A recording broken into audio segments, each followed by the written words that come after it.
What makes you sad? What makes you sad? Omje chu nge ti chuanin enga nge I hlim lova emo enga nge ilunga ya ti na ani mai ni I have a headache. I have a headache. Kaluna invite by vekule simple english mizo YouTube channel tang le Facebook page tang kalau lom vekachu voina po hian nitina ihman tang kai le nge the tur sap tong kan zir ho don ani tuntum video a hi chuanin mi pahni an in biak na pakhatin a zota pakhatin a chan na kan zir ho don ani ole tuna video mu mek ang hianin pakhat na tanga palina hi voi thum the ko lo soinga voi ni ka soina ka rolin lo sei tum roi manem. What makes you sad? What makes you sad? What makes you sad? Omje chu enga nge ihlim lova ti na ani mai ni enga nge ilunga ya ti phone kan le thai ani pani na I have a headache. I have a headache. Kaluna ti na ani mai ni isuan pathum na how much water did you drink? How much water did you drink? Omje chu tui no engzan nge ina emo tui engzan nge ina ti na ani mai ni ta hian tui engzan nge ina te khan tui engzan nge I in to a khatiang zo na khanin how much water did you drink hi kan mang thai ani isuanin palina I have drunk only 3 cups of water. I have drunk only 3 cups of water. Omje chu tui no thum chau ka in ti na ani mai ni then ka in ti khan ka in to khati kan soina khanin I have drunk only 3 cups of water hi kan mang thai ani ole tuna chuanin ilo thiam le zual thainan pakhana tang palina hi voi khathek lo sayang o ka roli lo setum veroi manem. What makes you sad? Ingange hlim lova I have a headache. Kaluna how much water did you drink? Tui engzan nge ina emo tui no engzan nge in to a palina I have drunk only 3 cups of water. Tui no thum chau ka in to ti na ani mai ni tuna chuanin I will say mizo part. Please say English part. Okay, English part soila kai ba mizo part klo soyang klo soi masang enga nge hlim lova ni chuanin okay kaluna ni chuanin okay tui no engzan nge in to a ebo tui no engzan nge ina tui no thum chau ka in to ani chuanin soi thale mai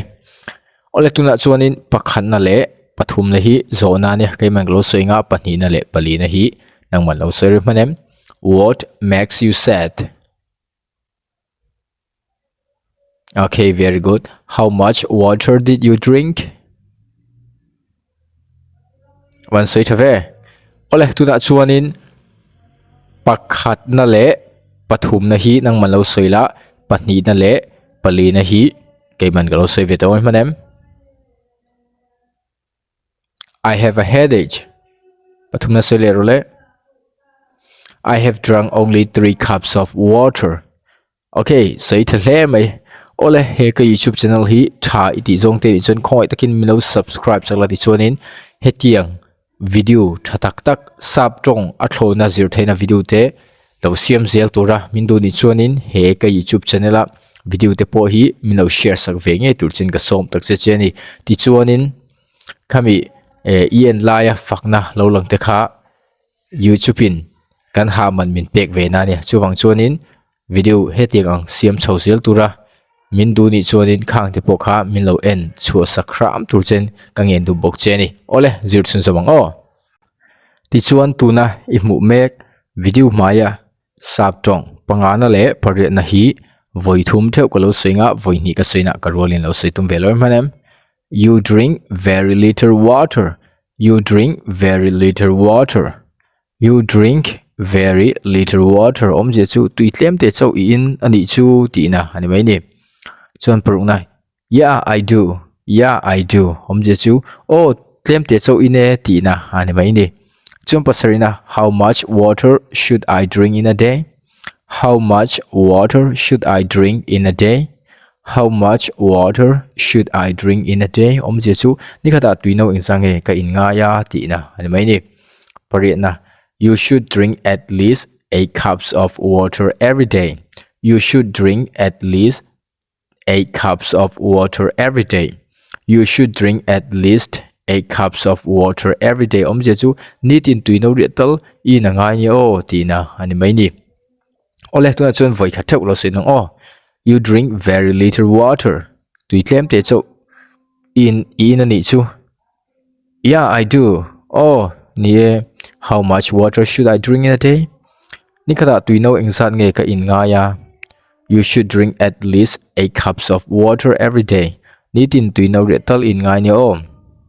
okay tuna chun I will say mizo part ti chuanin sa phat nang lo serum hanem tui tlem te chu in ani chu ani chun how to say in English o ni ani chuanin okay ni khata tuino engsan nge ka in nga ya ani chuanin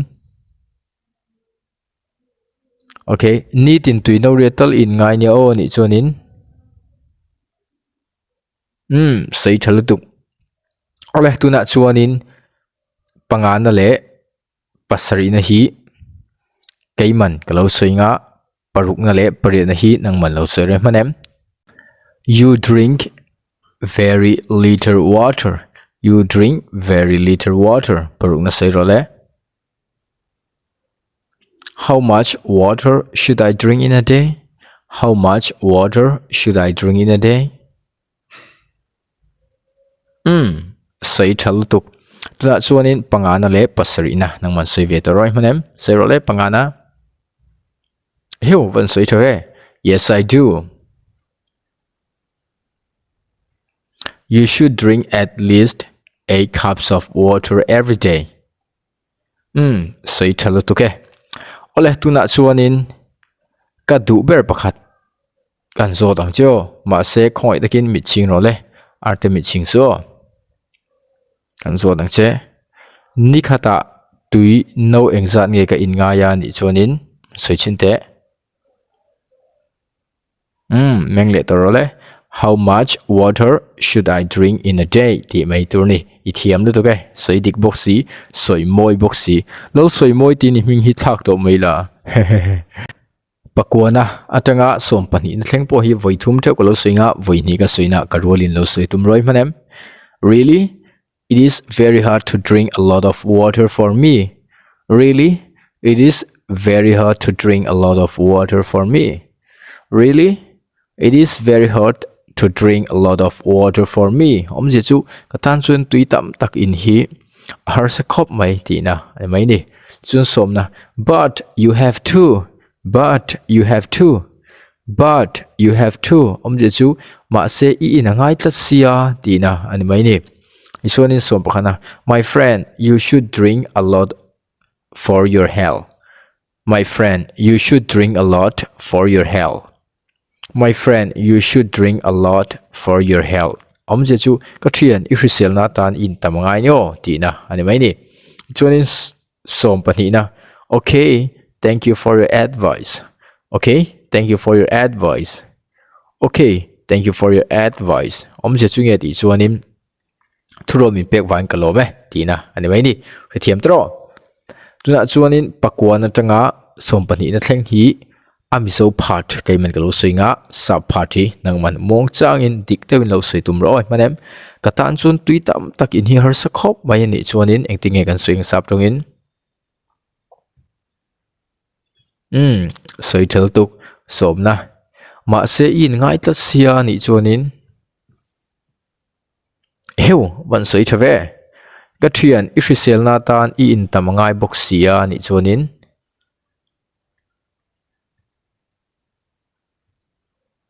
van sei thave ole I thuro na van kalome ani chuanin sei thalutuk heta hianin kan hriat ur chu you should nilovin hemi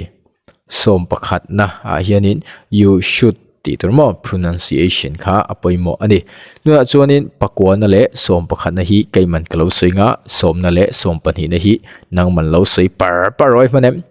really it is very hard to drink a lot of water for me som na serole my friend you should drink a lot for your health som pani na serole soi thal tu tuan chuan in thlengang o pakwana le som pakhat na soi role pakwana soi ma serole But you have to som pakhana sei ro le okay thank you for your advice alom om tuke he video hi atop thlengin in chuaka I hlok pui ngei ka bai sei ni ti chuanin he video hi lo enon thin la yen pa khanin lo soi ve tur chen ka som tak che cheni next video kan hmule donia bye bye